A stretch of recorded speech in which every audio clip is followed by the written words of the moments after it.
In this lecture, we will discuss about power supply module of PLC. So PLC power supply is the workhorse of PLC system. It converts line voltage 240 volt AC to lower DC voltage 24 volt DC. This 24 volt DC then sent to the rack of the power and then to the all PLC components.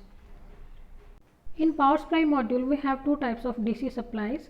5 volt supply is used to run various computer circuitry that is available in the PLC like processor and memories etc. And 24 volt voltage is used to for various bus racks which drives various sensors and actuators.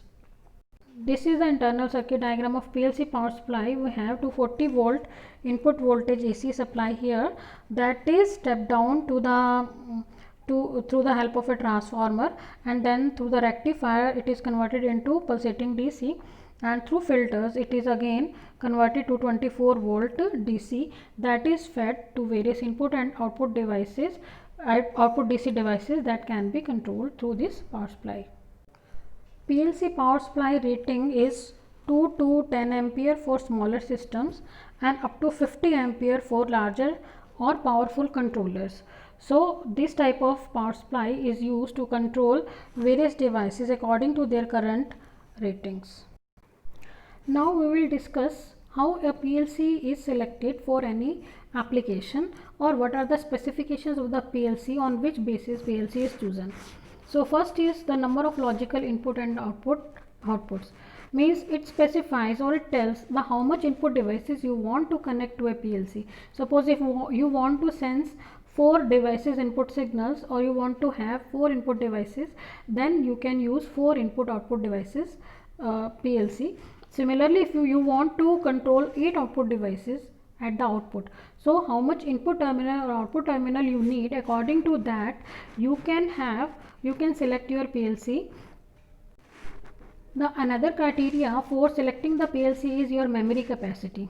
Memory capacity means you need memory from their user can write their program, or the application program can be written, or system program can be written.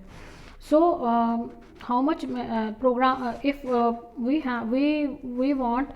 know that our program is not so lengthy, or we need some less suppose 4K memory, then we should go for 8K, so that we in future we can maybe needed some more memory, and then we don't need to purchase a new PLC. So it is advantageous to acquire a controller that has more memory that is presently needed, so that the program length, if we want to expand that program length, that can be written easily.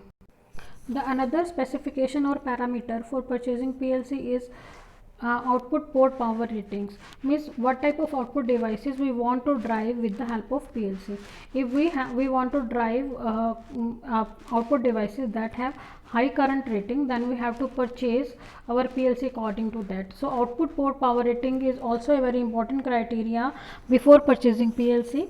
The another thing important criteria is scan time, means how much time, means we can say how much time it will take to read the inputs and send the output, what is the processing speed. So all this is called scan time. So basically scan type is 1 to 200 millisecond available in PLC, so we have to consider this also, so that the speed of PLC is also if scan time is less, that means speed of the PLC is more. So here we have different type of communication port that we are using, that we have already discussed: RS232, 422, 485 or LAN. On which system we want to run our PLC, which type of we want to send it for long range communication, distributed systems, or for we want to have small, we want to use serial port or parallel port. According to that we can select our PLC.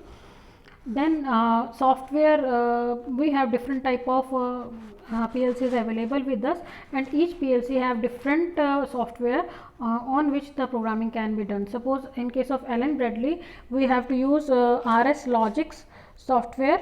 Then for Modicon, Mozart software is available. For Ambron type of PLC, you need Syswin software. Similarly, for General Electric, you need Logic Master 6. Square D PLC, you need Powered Logic. Texas Instrument is using Symantec, and Telemedic is using Modicon TSX Micro software. So this is the practical design approach of PLC. What we have to see for using PLC, first we have to understand the process, then we have to understand the hardware, then we have to select our hardware and software, which port we want to use, which software we want to use, then we have to develop our ladder logic program, and then determine our scan time and memory requirements. So these are different processes through which practically a PLC program can be written. And on PLC we have different type of status indicators, lights that are used to define when PLC is on the power on mode or run mode or programming mode or in the fault mode. Different type of LEDs are available on the PLC.